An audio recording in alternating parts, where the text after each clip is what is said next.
sorry that it's such a late night.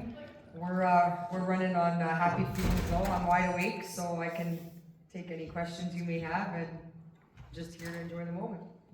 Alright, if you guys have a question, raise your hand. Nate from Ring Magazine. How much better did you feel at 115 pounds for this fight? I felt amazing. I definitely felt like the bigger, stronger fighter. You guys saw tonight the Undisputed World Champion. They're big girls. I don't hulk up and fuel up to get to that size. And there's strategy involved in boxing, and one of them is sacrificing the nutrition plan and staying away from pizza and pasta and all kinds of good for weeks at a time. But like I said in former interviews, it brought out the best in me. The sacrifice, watching every single thing that went into my system brought out the absolute best in me, and I really, really like this weight class. Did you feel like, obviously your last fight, you fought for the undisputed title at 118 pounds. Do you feel like that experience helped you like elevate your game in this fight?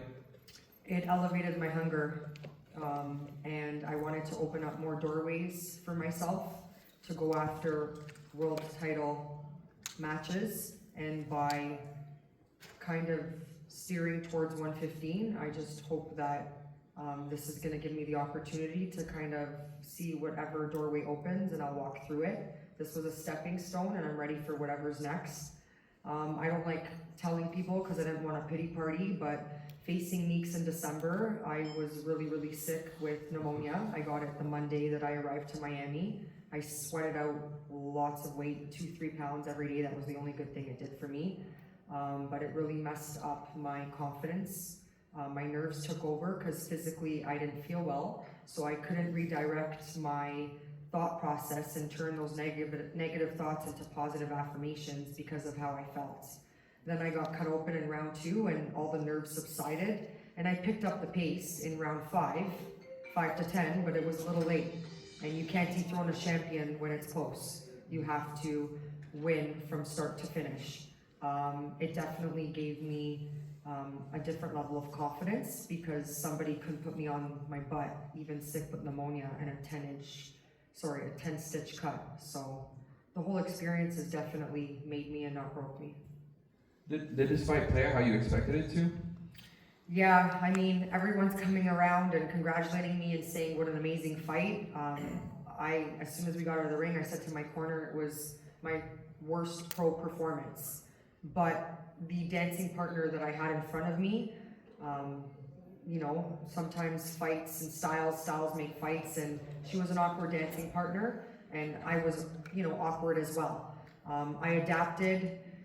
You know, my corner told me from the beginning it doesn't need to be pretty, just get the job done. What I'm really proud of is that I started with my pedal to the metal right away from round 1, so I'll take that and give myself credit for that, but everything else, that wasn't the best, and you guys are going to see an even better Amanda Galle going forward. What do you hope is next? What do I hope is next? I want a belt, and this was a stepping stone. It is a different weight class. At the end of the day, I'm going to do whatever MVP asks of me to achieve ultimately world title fights. I hope that is next and in the works, but I do respect their plan, and whatever they ask of me, I will be ready, willing, and say yes. What's up, man? I'm Ian with Top Boxing News. You didn't look like you took too much damage in there. When do you want to get back in there? Who do you want to fight? Funny you say that. On the way out of the ring, I said to Dan, any cuts, anything? And they're like, nope. I'm like, beautiful, no 30-day automatic suspension. As soon as possible. I'm 37, and age is just a number. My sparring partner is a former 2-time world champion, and she's 42, and we throw 150 punches around, so it means nothing. But I want to be as active as possible. I'm 37, I am getting older, and I just want to capitalize on the moment, the rise of equal pay in women's boxing, and that's now. And so as fast as I can get in there, I'm ready and willing. Amanda, Zoe Frank here with EOM Combat Coverage. You had an amazing performance, even though you said that it was the worst that you possibly felt. And you also alluded to the fact that they're treating you too good, that it's hard to get motivation. So what can you use in your up and coming bouts to drive and to stem some motivation into your next one? I didn't mean it like that. I just meant it that, you know, there's, you know, that underdog, you know, drive. It's different. We're in an era where women's boxing is starting to get paid.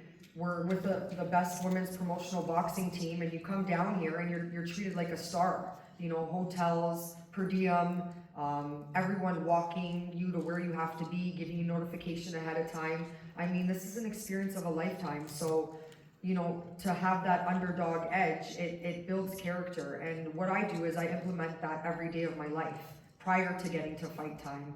And that just builds thick layers on me, thick skin. I was saying earlier, like, I worked a kids camp during fight camp.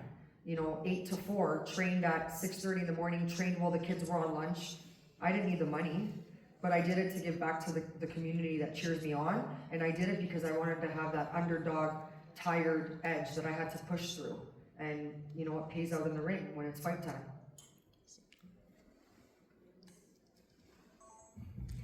Hello, Alex Winley from Complex Fight. A lot of the boxers at the press conference said, oh, I'm a purist boxer, I wouldn't be super interested in MMA, but when you were asked, you talked about your background in martial arts, and the CEO of PFL, John Martin, was there today. I know it'd be too quick of a turnaround for August, their next one, but could you potentially see your next fight being in a cage, or are you looking to stick with strictly boxing?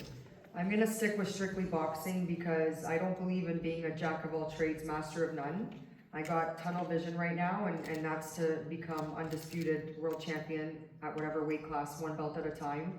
But I have been doing karate since I was 6 years old. I do have my 4th degree black belt. I do have a blue belt in jiu-jitsu. I can kick, I can punch, I can work ground game. I would need to put a little bit more time in that. It's open if the money was right, but something I could foresee in the future. Not at this moment, because my calling and my road right now is undisputed in the boxing world. Thank you. Thank you. Thanks, Mike. Thank you guys for everything. Thank you.